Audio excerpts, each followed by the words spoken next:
मुंबई गोवा महामार्गाच्या झारा पत्रादेवी बायपासवर मळगाव ब्रिजच्या वरील भागात उभ्या असलेल्या पणजी येथून मुंबईच्या दिशेनं जाणाऱ्या स्लीपर कोच लक्झरी बसला मागाहून येणाऱ्या डंपरनं जोरदार धडक दिली। या अपघातात डंपर चालक केबिनमध्ये अडकून पडला तर बसच्या खाली काम करत असलेला बस चालक दोघेजण गंभीर जखमी झाले। या तिघांनाही सावंतवाडी उपजिल्हा रुग्णालयात उपचारार्थ दाखल करण्यात आलं।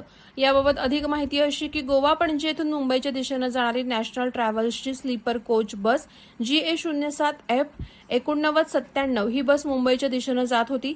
झारा पत्रादेवी बायपासवर मळगाव ब्रिजच्या वर आली असताना गाडीत बिघाड झाल्याने गाडीचा पर्यायी चालक आणि क्लीनर गाडीखाली उतरले।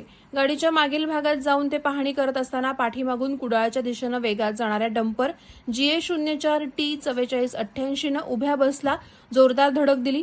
या अपघातात बस खाली पाहणी करणारे चालक बाबूराव चव्हाण 52 आणि क्लीनर आमिर खान वय 30 दोघेही राहणार गोवा यांना गंभीर दुखापत झाली तर डंपर चालक आनंद तारी वय 50 राहणार कुडाळ हा डंपरच्या केबिनमध्ये अडकून पडला। त्याच्या दोन्ही पायांना गंभीररित्या दुखापत झाली होती।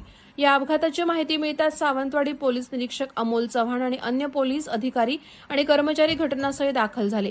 रुग्णवाहिकेच्या सहाय्याने त्यांनी जखमींना सावंतवाडी उपजिल्हा रुग्णालयात दाखल करण्यात आलं।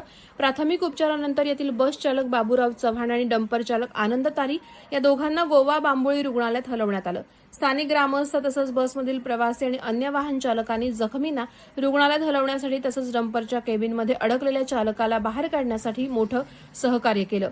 याबाबतची खबर बसचा मुख्य चालक सुधाकर लक्ष्मण मोरे वय 50 ऐरोली नाका चिंचपाडा नवी मुंबई यांनी सावंतवाडी पोलिसात केली असून पोलीस अधिक तपास करत आहेत।